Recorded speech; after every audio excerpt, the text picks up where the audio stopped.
how they made Oscar look like a fool getting rolled up like that. But EO is champion, so there's a saving grace there. What exactly was her plan? She said she had a plan. What was her plan? I don't think it was that. Okay.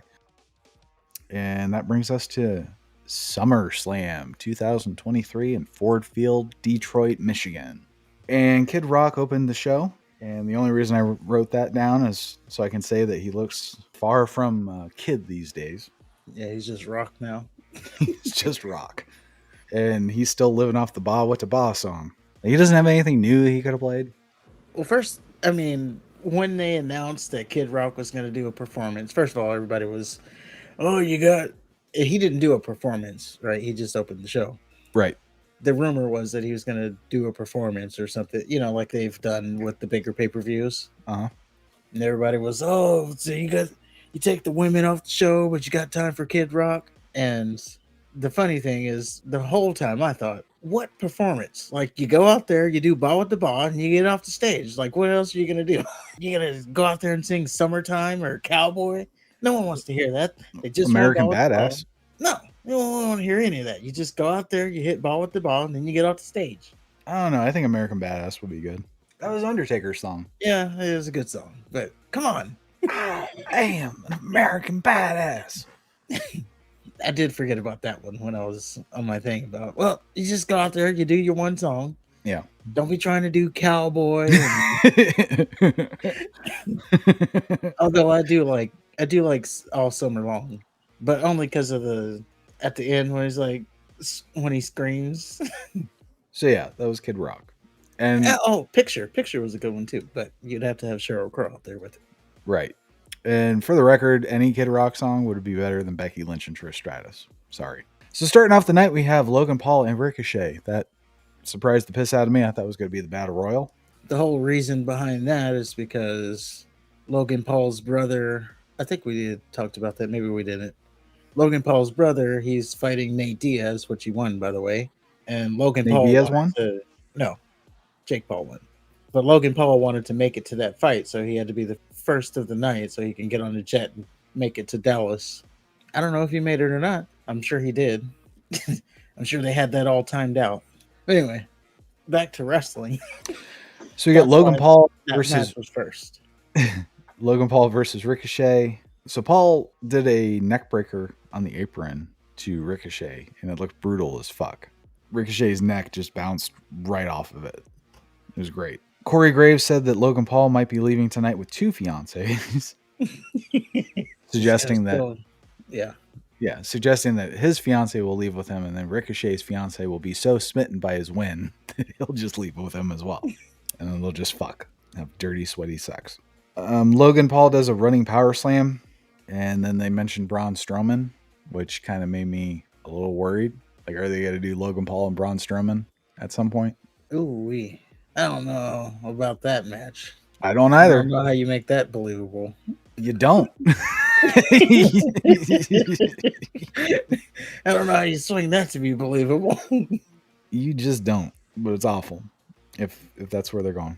Logan Paul does this really effeminate leg drop where he does the splits. I guess he named it after Hulk Hogan. Then we get a buckshot lariat to the outside. Logan Paul, he takes a drink of Prime from an audience member, and he dumps the rest of it on Ricochet, which I thought was a really nice touch. It is, but come on. What about that thing in the news? Drinking other people's Primes? Nobody cares about that anymore. We'll see if YouTube does. YouTube's different. They look for reasons to ban people. So there's this moonsault that Logan Paul hit, and Ricochet caught him, but then Paul turned it into a DDT. It looked really fucking cool. Dare I say it was awesome. And then there was a part where Logan Paul, he does this kip up, and then he gives the crowd a smile, and they all fucking hate him for it. It was great. It was a great little moment there. And then out of nowhere, some guy just gives brass knuckles to Logan Paul after Ricochet misses a whatever splash he tried to hit. I mean, it took him like 20 minutes to get there, so I wasn't surprised that he missed it. And then Logan Paul hits Ricochet with the loader right for the win. And then they mentioned that Logan Paul has titanium fists, which means he still needed brass knuckles to beat lowly Ricochet. And then we see Ricochet's fiance pretend to be sad. And Cole, I think he said it best when he said it was a great match with a shitty finish. I don't know. I liked it all. Yeah. You probably didn't need that for the finish. You probably No. could have just had Logan Paul win clean. But on the other end, I can see maybe you want to protect Ricochet a little bit. Why? I don't know. Maybe they got things in store for Ricochet. Maybe old Ricochet's getting a little push, maybe. Well, they're not protecting Seth Rollins, Roman Reigns, or The Miz. Well, Logan Miz Paul is needed the Miz. Logan Paul needed brass knuckles to beat fucking lowly Ricochet. The Miz is the Miz, and he lost to Roman Reigns and Seth Rollins. Oh yeah, he beat The Miz. Never mind. Yeah. But he stood toe to toe with Seth Rollins. He put Seth Rollins in peril, and he lasted however long he lasted with Roman Reigns. I don't know. It doesn't make sense that he would last or be competitive with the top of the WWE, but he needs brass knuckles to beat the lower version of it. But he didn't win. I don't see the point here. You don't see the point in him having a competitive match with the champion of champions, and then he almost loses to fucking Ricochet. And the only reason he doesn't lose to Ricochet is through brass knuckles that some dude just gave him. No. Okay. Like, he didn't beat Roman. He beat Ricochet. But he had a competitive match against Roman. He stood toe to toe with Roman. He showed that he could be in Roman's league. It doesn't matter if you win by an inch or a mile. And now he's winning against fucking Ricochet with brass knuckles. It doesn't jive. That don't make sense to me. If he beat Roman with brass knuckles or something, that's one thing. You know, Ricky Starks over at AEW, he had a great line. And he said, in 20 years, no one's going to remember how you won. They're just going to remember that you won. I promise you, in 20 years, nobody's going to fucking remember Ricochet. Well, the point is, let's say in 5 years, let's say in 1 year. In 1 year, they're not going to remember, oh, he needed brass knucks, unless they're playing it on a video package. Oh, he needed brass knucks to beat Ricochet. The conversation will just be, he beat Ricochet. He beat The Miz. Like, they're not going to remember how, especially on something like that. There's no story behind it, really. There's a little story, but, you know. He needed a foreign object to beat Ricochet. I don't remember that's the story. I don't remember how Kevin Nash beat Goldberg. It was a power bomb. And he used the cattle prod. I don't remember that. Everybody remembers that. That was one of the. That's a horrible example. An awful example. I don't know. It don't make sense to me that he can last with the big dogs, but he needs to cheat to win for the smaller dogs. It could also be he didn't need to use brass knuckles. He just did. No, he needed to use them. You don't know that. I don't remember Ricochet kicking out of the right hand. If he wouldn't have kicked out of the right hand that was titanium loaded anyway, then why do you need the brass knuckles? Because he could. Okay. I don't know. All right, so we get Cody Rhodes and Brock Lesnar. Apparently, this was supposed to be a dog collar match, and it was offered, and it was shot down. So that's why we didn't get a stipulation for this. Cody had by far the weakest pyro since his return. Cody's mom was in attendance wearing the same exact shit she wore on Raw a couple weeks ago. Cody starts off hot, but then Lesnar corrects him. Brock hits Cody so hard, Brock's pockets turn inside out. Brock beats the shit out of Cody on the ground, and every time he gets to his feet, Brock then suplexes him. So he's like kicking him and shit and talking shit. And then when Cody like gets to his knees or his feet, then he just gets him in a German suplex and starts all over again. Brock tosses Cody out of the ring and then yells at him to save himself. And he does this multiple times. Like he'll beat on him, suplex him, toss him out of the ring and say, "Stay! Save yourself!" Brock F5s Cody outside of the ring and tells Cody to stay down. Cody drags himself up to his feet and then wails on Brock, who hits another suplex, cuts Cody off with the pass, and then he F5s Cody through the announce table. Cole, at this point, is begging Cody not to get in the ring. He's saying things like, "He's going to destroy you. He's going to destroy everything you've built. Yeah, stay, Cody. What are you proving?" Yeah. Brock hits Cody from the corner with a German suplex. And it's the same thing from their first match where Cody grabbed the padding from the turnbuckle and he exposed the post.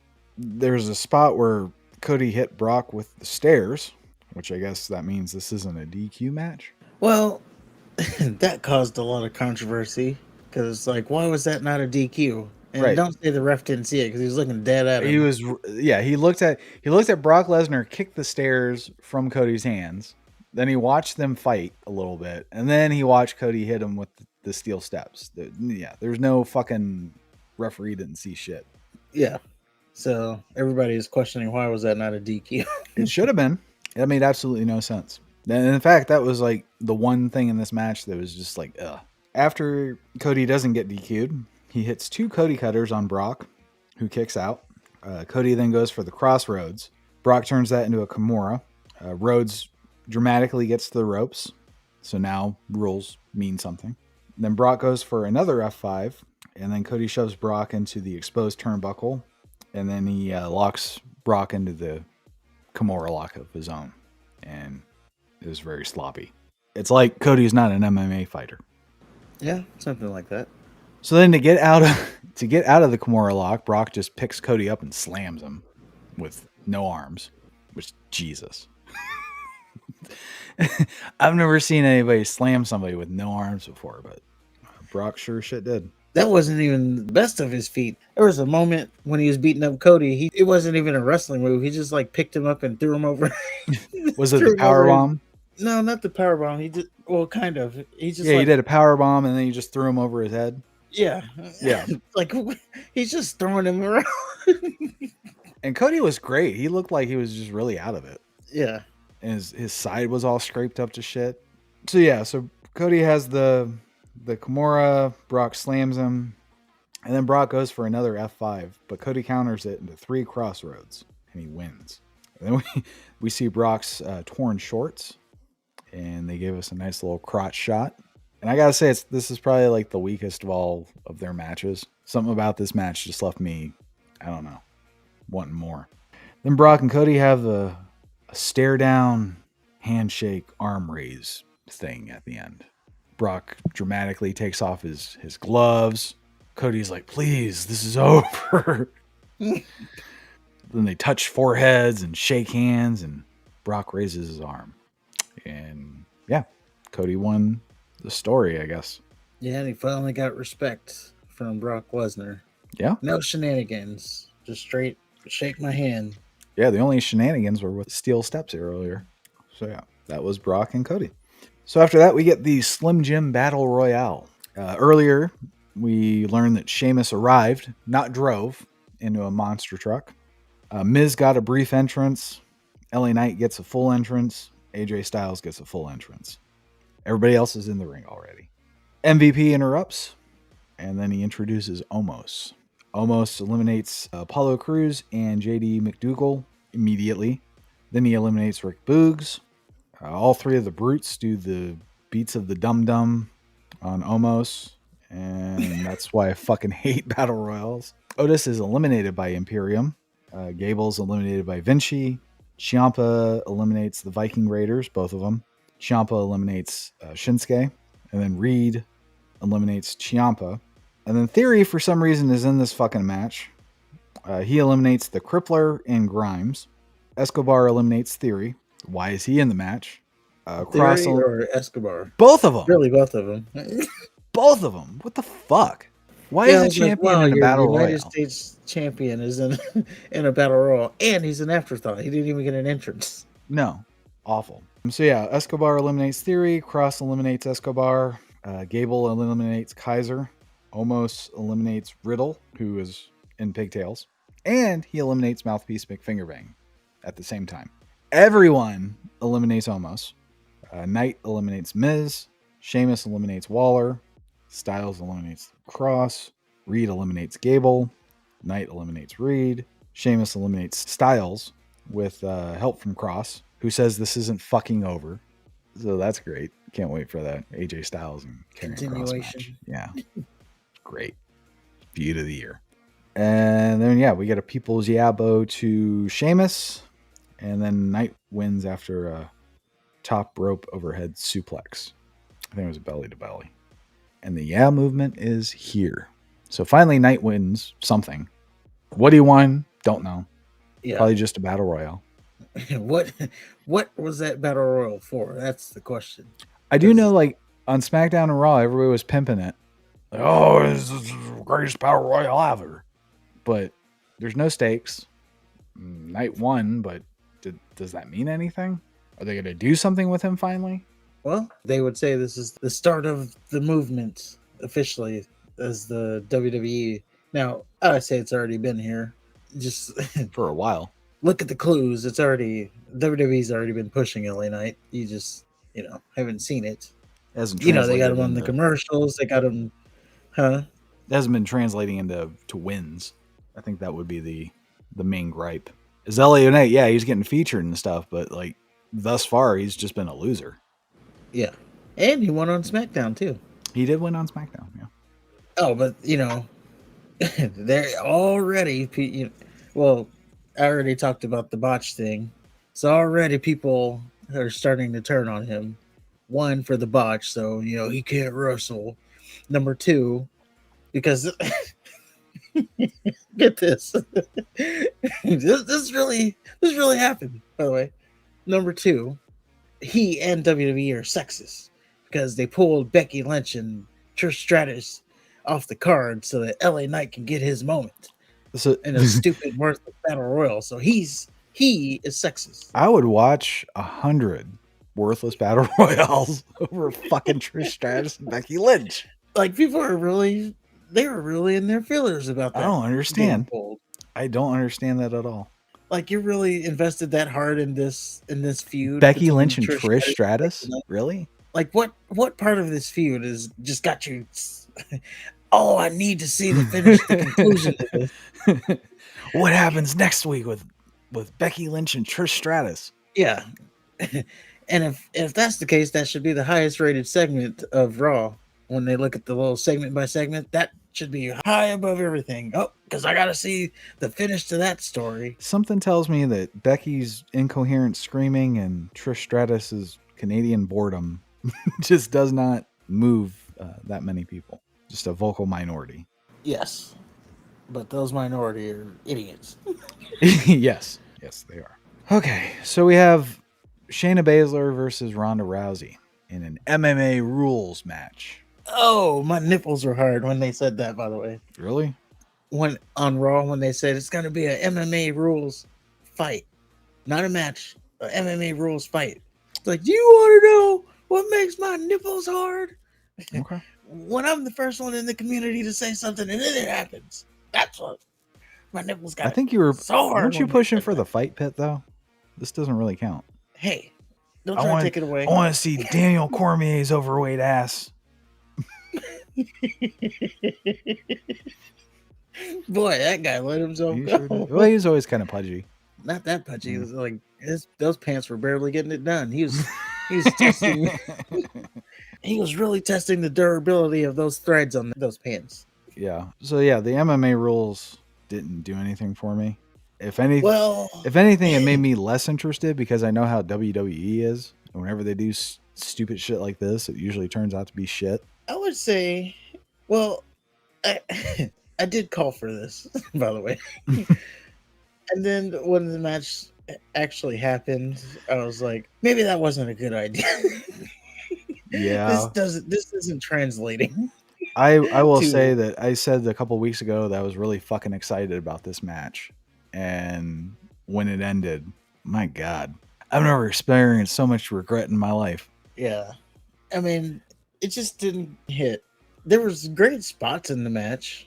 I guess. I was like, is this, they're pulling punches or are they really going after each other? There's a couple spots and they showed them on the replay, like the high kick to Ronda Rousey. That looked like it was legit. The slow ass kick? Yeah, the high kick to her head. Her leg was going like 1 mile an hour. It still hurts if you follow through like that. She didn't pull it back. And then the step up knee by the Ronda, knee looked brutal, yeah. And she like pulled her head down to it too. Yeah. We're like, friends. And even Shayna had the goose or whatever on her eye from that spot. So yeah.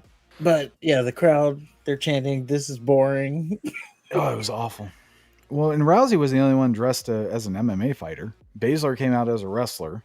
And then when the ref brought him in to do the pretend real fight, like introductions and Only way to win is knockout or submission. Just, ugh. And then there's a part where Ronda gets Shayna into an arm lock, and Shayna dumps herself outside the ring with Ronda, and they tease like this medical stoppage, and they even have medical people come in. And then Ronda does a terrible job of throwing medical staff away. This abomination. So then, yeah, Shayna wins with a rear naked choke. No surprise there. Ronda's on her way out. Shayna's staying. Yeah. If I never see another fucking MMA rules match again.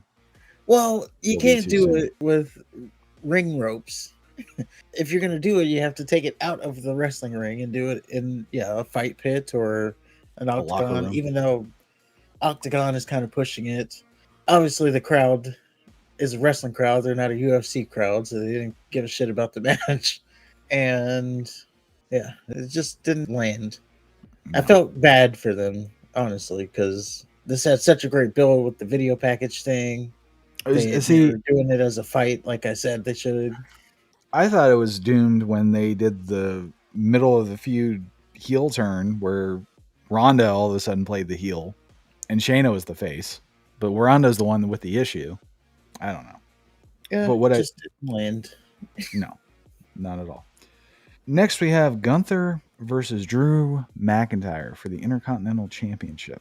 Gunther is wearing burgundy or maroon, depending on which shade of red you want to call it. Starts off slow. McIntyre gets the upper hand with a shoulder tackle. Gunther tries to buy time outside the ring, but McIntyre is on him. He does this a couple times where McIntyre will hit a power move, Gunther will roll out, but then McIntyre will not let him get a breather. Then we see Gunther tossed around for like the first time. Like he's manhandled, I dare say, by McIntyre at first. Well, we will say, Nope. or I will just say real quick that McIntyre is bigger than him. He is. I mean, I get that. It's just, even with Braun Strowman, like their match, there wasn't as much competition, I would say. Yeah. So Gunther hits a back to belly on the steps, goes for a count out finish. And the only reason I note that is that's one of those brutal things that Gunther does. Just uses the environment to his advantage. And McIntyre hits a fucking kip up. And how many people kip up these days? It seems like everybody does it. Logan Paul, Ricochet, Charlotte Flair, Drew McIntyre. Okay. I think that's about. It just seems like everybody does it. Yeah, a lot of people definitely do it. And it's just, fast forwarding just a little bit, when they get to Charlotte's kip up, nobody fucking reacted because we saw like 3 kip ups already. Well, that's because you're supposed to be rallying the crowd after the kip up. The kip up is supposed to be a unifier, though. That's supposed to give something for the crowd to get behind. Well, when Shawn Michaels did it, The crowd started cheering, and then they were. Well, it started cheering after he kipped up, and then he's like walked around the ring, and Yeah, he kipped got up, and the crowd the behind crowd's him. fired up for it. You know, it's time to tune up the band when you see the kip up. Now they Man. just kip up, and everybody does it. Just because they can do it, they're just showing off. That's all that is. So McIntyre goes for the Claymore, and Gunther counters it by just falling down, which I thought was genius. He just flops down. Gunther hits a T-Rex dropkick, and he goes for the powerbomb, but McIntyre counters Gunther's powerbomb into a powerbomb of his own. Then he hits a Future Shock DDT for a close 2 count. McIntyre goes for the Claymore, and then Gunther counters it into a T-Rex dropkick and hits the powerbomb, and he only gets a 2 count from here. So then Gunther hits his ugly splash, gets a 2 count there. Then they start trading chops. McIntyre eventually hits the Claymore, and then Gunther kicked out. Which I was surprised at that. I was too, was actually. It. Yeah. I was like, it's over. Yeah. That's what I'm yelling. It's over. He hit the Claymore. No, that's it. That's it. That's it. Yeah, I didn't have a good feeling about this one. But after he kicked out of the Claymore, the crowd started chanting, "This is awesome." So then we get Drew McIntyre and Gunther. They're on the ropes. They're trading punches. Gunther shoves Drew off of the ropes, and then he gets crotched on the top rope.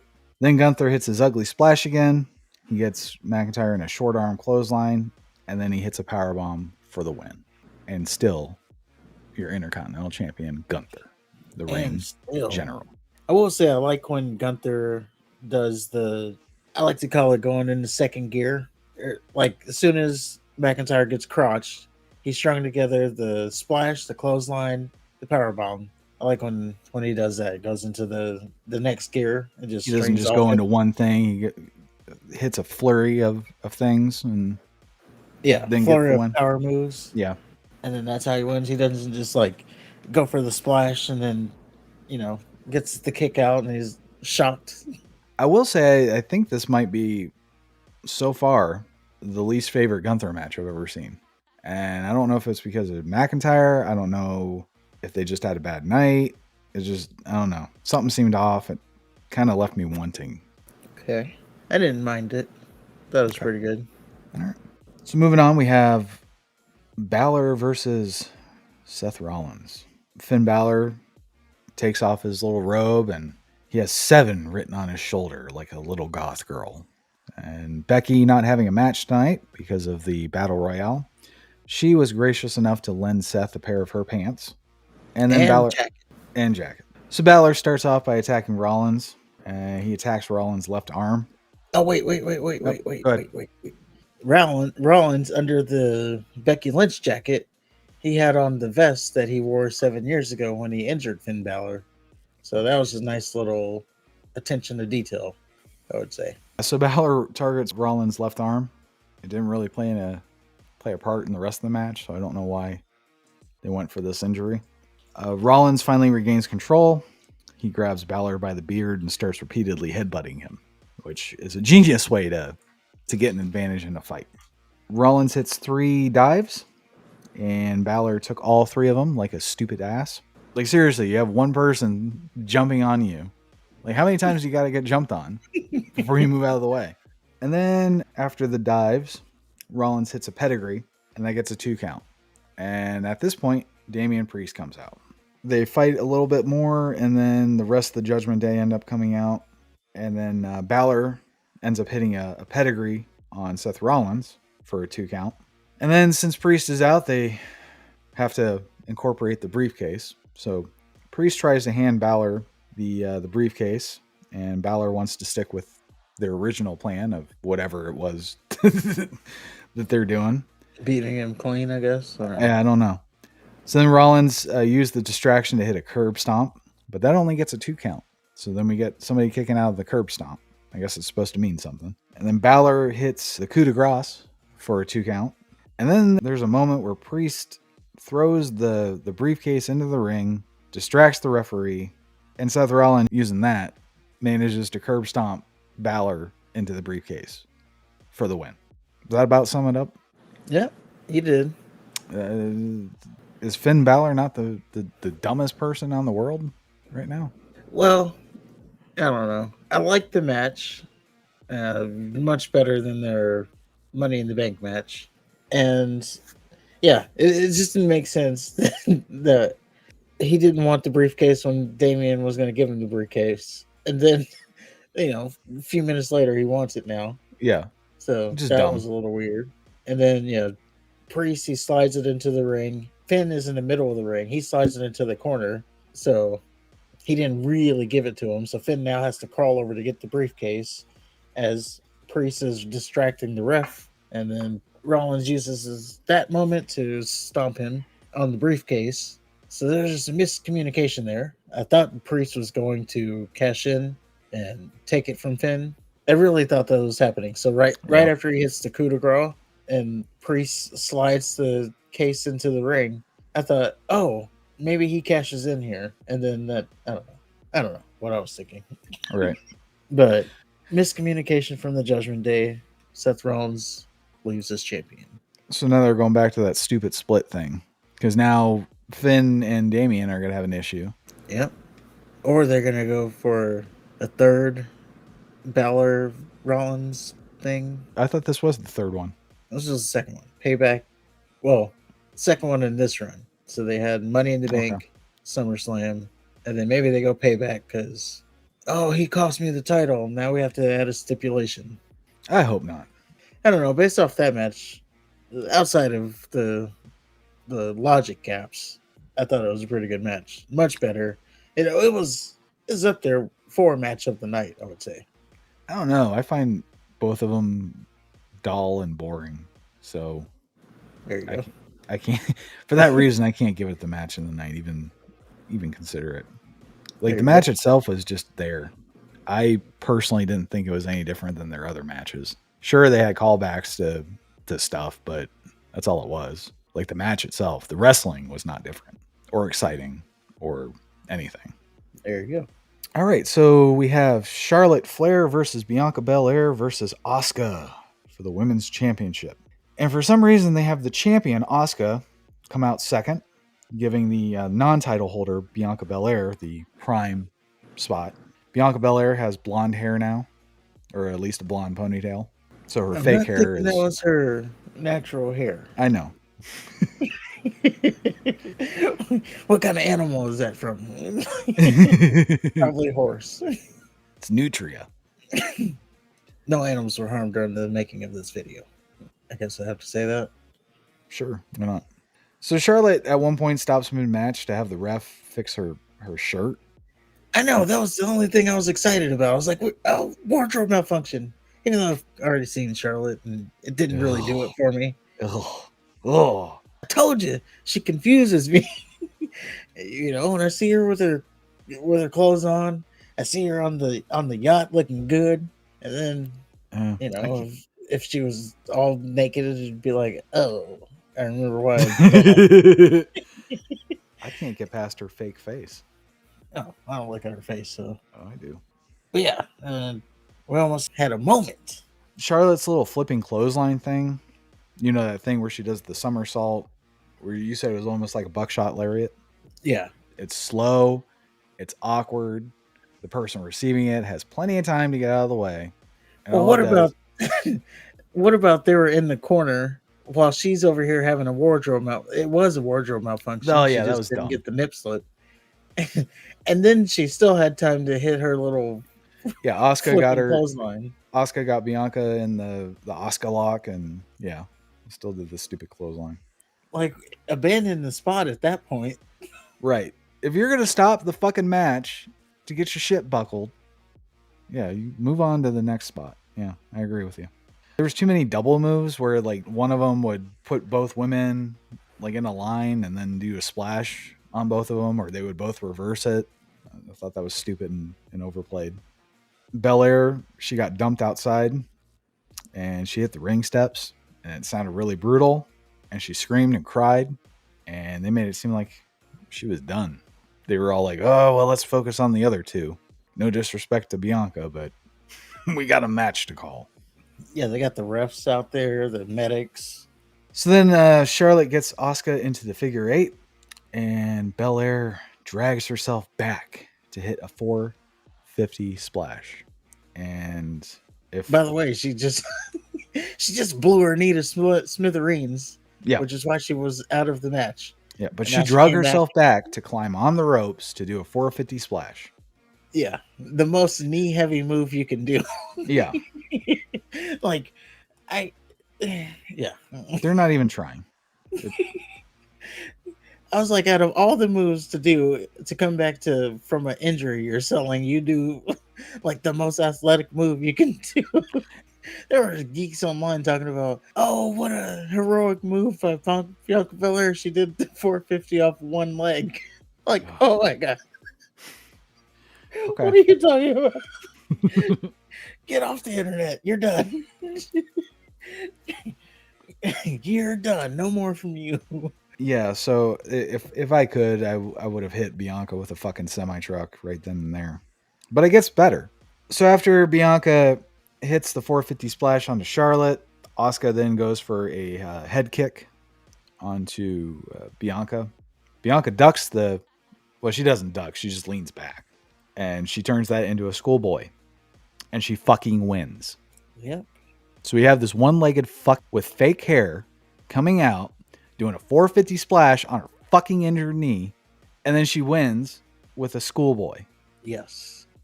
And I said, what the stupidest ending you could have Thank you. ever had. Oh, I was so pissed off. Like, But then, how much of an idiot did Oscar look like in Schoolboy while someone is in? well, no, I'm sorry. No, she it wasn't because Charlotte got Bianca in the figure eight, and then Asuka misted Charlotte, so that took her out of the match. Then she went for the kick, and then she got schoolboyed. Yes. Because Asuka actually looked pretty good in this match. They didn't shit on her like I thought they would. I thought they would just like toss her out, and it would just be a Charlotte and Bianca match. Like the only spots Asuka would get is when they toss her out of the ring. Mm-hmm. But then, yeah, the finish. Then the finish happened, and it was just like, come on. Come on. Just everything about that was fucking stupid. Even if you're a Bianca Belair fan, if you're one of those low IQ inbred individuals that like Bianca Belair, you can't be satisfied with this. There you go. So yeah, so as I'm about to turn the shit off, I was really literally about to turn the shit off. Like I was done. You hear dun dun dun dun dun dun dun dun dun dun. So then Io comes out with Bayley. Bayley was great. So they're running out. Asuka and Charlotte are trying to get out of the way. Bayley goes out of her way to whale Asuka and Charlotte with the with the briefcase. There's no reason for her to do that, but she did anyway. I fucking love Bayley now. So then Io Sky hits the moonsault onto Bianca Belair, and WWE turned chicken shit into chicken feed. We have a new women's champion. Now, the only thing that they need to do is make Io an actual fucking champion and not some placeholder like Asuka was. Yeah, we'll see if they treat her better. I mean, I would say they're already kind of treating her better. Like after she won, they had that little moment where Bayley and Dakota Kai are celebrating. Mm-hmm. They let it breathe. They didn't like rush it. Right. So, but keep in mind, on Monday, she lost to that Queens, New York bred piece of shit, Zelina Vega. Oh, so, the Puerto Rico zone, Zelina Vega? Yeah, the New Yorker. She likes the pizza pies. So, does that make Zelina the number one contender? She's beaten now the champion? Those are kind of the questions you got to worry about, because you shouldn't have the... if you know that she's about to be champion, maybe she shouldn't lose on SmackDown the night before. And this is the problem you have with women's wrestling. You got like one or two really awesome ladies, maybe three, and then the rest are just shit. They're women's wrestlers. So like, you know, obviously you got the good ones holding the belt, but then their matches are shit because they're wrestling nobodies. Yeah. On that note, there is a rumor. There was a little thing that went around on the internet that Kairi Sane, the Pirate Princess, has re-signed with WWE, and she is going to be returning imminently. So maybe we'll see that run back, Kairi Sane versus Io. Oh, does that mean we get the Kabuki Warriors maybe? That's what everybody was thinking. Maybe that they're going to run that back, but we'll see. So she is supposed to be back imminently because she's already signed. That's something to look forward to. Yep. More Japanese women's wrestlers that they don't do anything with, that we all love. Well, now they got a whole... They could... like, that's two matches right there. Io versus Asuka. Io versus Kairi. Like, you don't got to do anything. Just let them go, get out of the way, and they'll take care of it for you.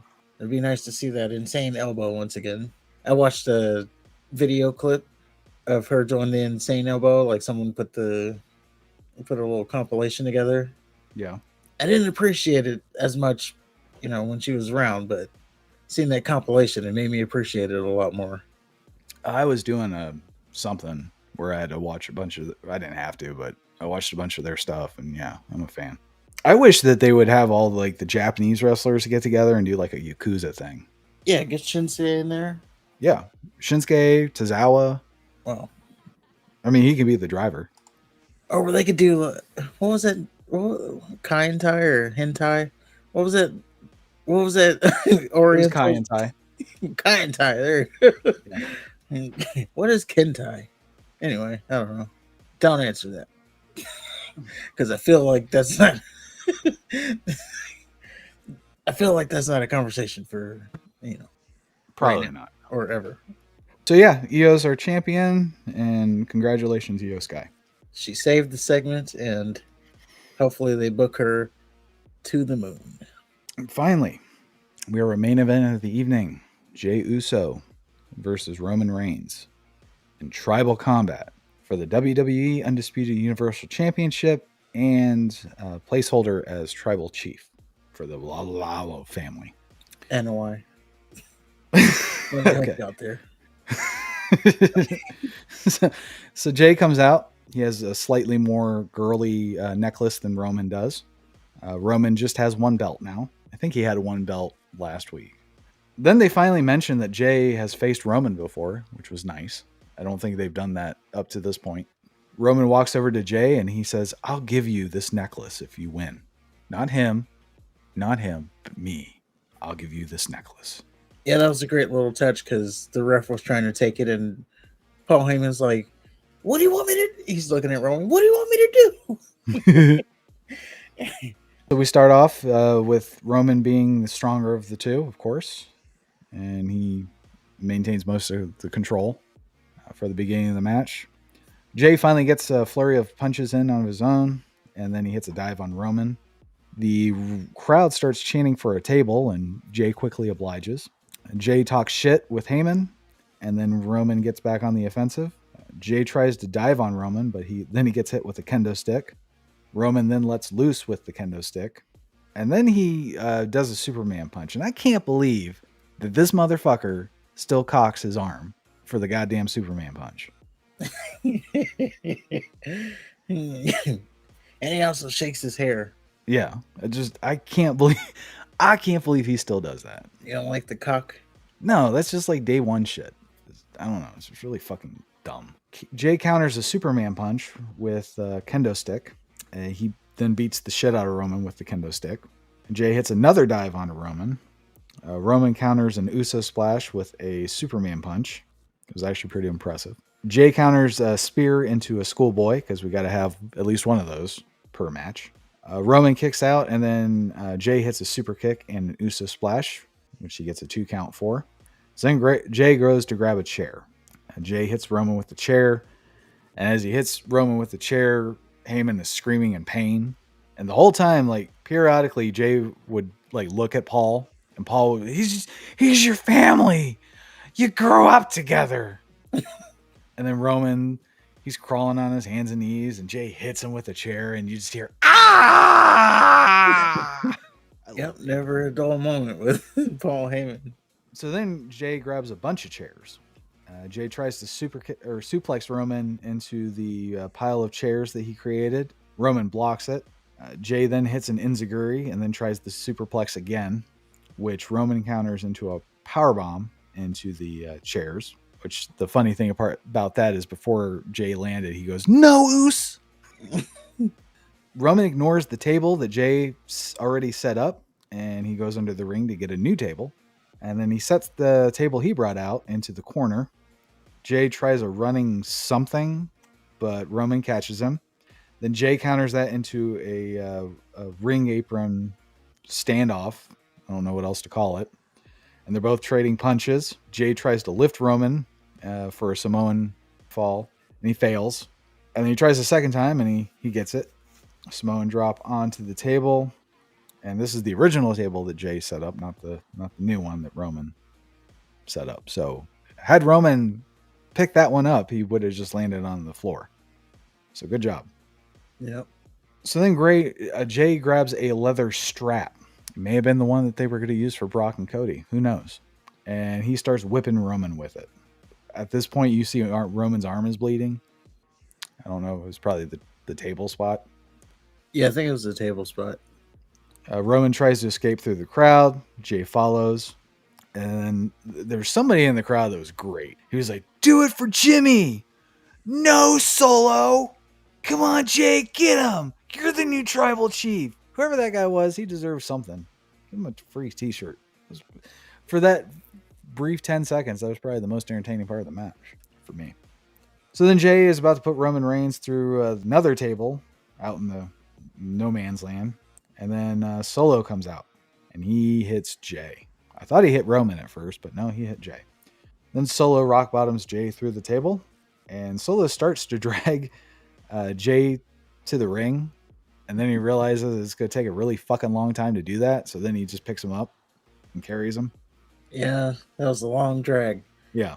It was almost like they stopped, like, oh, I don't know if this is going to work. And you can tell they even had like the little path, the little drag path. Did you see the tape? Yeah, Like, so this is where he's going to get dragged. but yeah, the guy was a geek, by the way. Yeah, he was.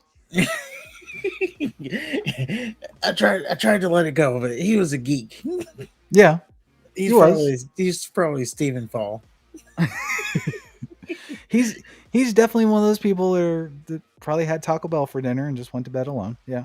Yeah, like what are you doing, man? Have some shame. Come on, Solo. And he's like, do it for Jimmy. Yeah. Do it for Jimmy. You're the new tribal chief, Jay. It sounded like that was a grown ass man too, which even made it better. Yes, it definitely was. Probably didn't even have his kid there. He was just No, he was just there alone in his Austin 316 shirt. Yeah. No, knowing him, it'd be the DX shirt with the little cartoon guys. Oh, yeah, the cartoon version with the tank. Yeah. So then Roman wants Solo to beat Jay's ass more. Solo hits another rock bottom inside the ring. Roman and Solo go for the spear spike move that they do. Then Jay pulls Solo into the spear. And then Jay hits a spear on Roman of his own. And that gets a near fall. So then Jay grabs 2 chairs. And then he throws one of the chairs down and starts wailing on Roman and Solo with the one chair. Jay tries for another chair shot outside the ring to Roman, but Solo super kicks him. Solo and Roman get into it. Solo's staring at his chest and and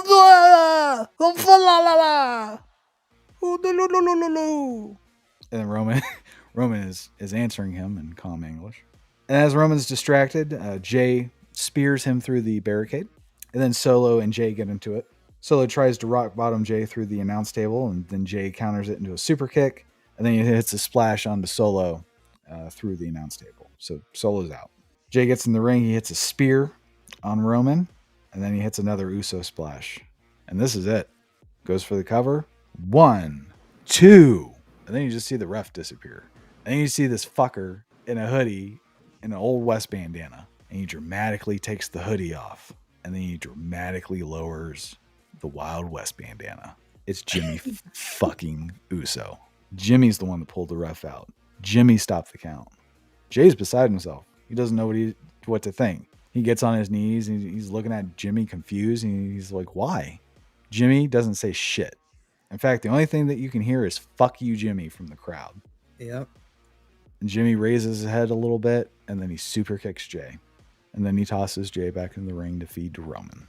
And Roman spears Jay through the table that he set up earlier and he gets the 3 count.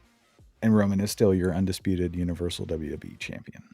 And I was right, motherfuckers. Yep, you called it. That's why you guys need to be listening to our show, because we call things around here. I called the fight between Shayna and Ronda. You called the Jimmy turn and Io. Remember I said Io was going to cash in? You did. Oh, anyway, I don't need to... Well, I need to measure dicks here, but yeah, we call stuff around here. That's what we do. In fact, the only thing I got wrong was the Fowler or the Balor and Rollins match, I think. We both got, well, I guess technically we got the women's match wrong because neither one of us picked Bianca Belair to win the match. I picked Io Sky though. Right, but you picked Charlotte to win, and then yeah, but I said Io was going to cash in. Point. That's half point. Fine, that's still a half point more than you, fucker. Okay, yeah, I got 0 points. You said Asuka was going to win. You're so wrong. You're so much more wrong than me. You only got a half point on that. How many half points did you get? 100. Oh, okay. Wouldn't that just be 100 whole points? Whatever. Or is that 50? Whatever. But I thought this was all done beautifully. Jimmy, I enjoyed the shot where he took the hood off, but he still had the bandana on. You already knew who it was, but I like that shot. Like him looking back with the bandana on. I don't know. I just thought it was a cool shot. I'm sure it's already on the website. And I felt for Jay as Jimmy's standing there, he reveals himself to be the one who just cost him all this, the tribal chief ism, the world heavyweight title. He is the one, his own twin brother. It's okay if Solo done it, but Jimmy of all people, you can really feel for Jay, and I felt for Jay there as What? he's basically crying because his twin has turned Mhm. on him. The ultimate betrayal. Yeah, and Michael Cole said this is Cain and Abel or something. I don't know. Okay, yeah. Yeah, I mean, because they've not only are they twins, but they started together. They've been through all these wars. I don't think that they haven't feuded yet. I don't think they've wrestled yet. Nope. So, one, it's something new and refreshing. It's really all you can go with it. If you're not going to beat Roman, you got to give somebody else something to do. Yeah, but what Jay's gonna have to go through to have to put down his own brother Yeah, who's betrayed him. You gotta feel for the guy. And then yeah, Jimmy, he never made eye contact with Roman. So I don't think this was him rejoining the bloodline. I think this is just about him and Jay. And Roman's just there right now. It goes back to a couple weeks when they're talking about this was after Jimmy had turned or left the bloodline, but Jay was still in it. And Roman was saying, you know, we were gonna make you, we're making you the next in line. But who was the one person who didn't think it was a good idea? It wasn't Paul Heyman, it was Jimmy. Remember that segment? yeah. I think that's what this is about. This is about Jimmy not wanting Jay to be the head of the table. So it's more so a jealousy angle. Like we're twins and you think you got more than me. So it's not really about Roman. And this is perfect because then, Roman, he's probably not going to be working Payback. So it is a good thing. Payback's going to be Jimmy and Jay. Crazy to say.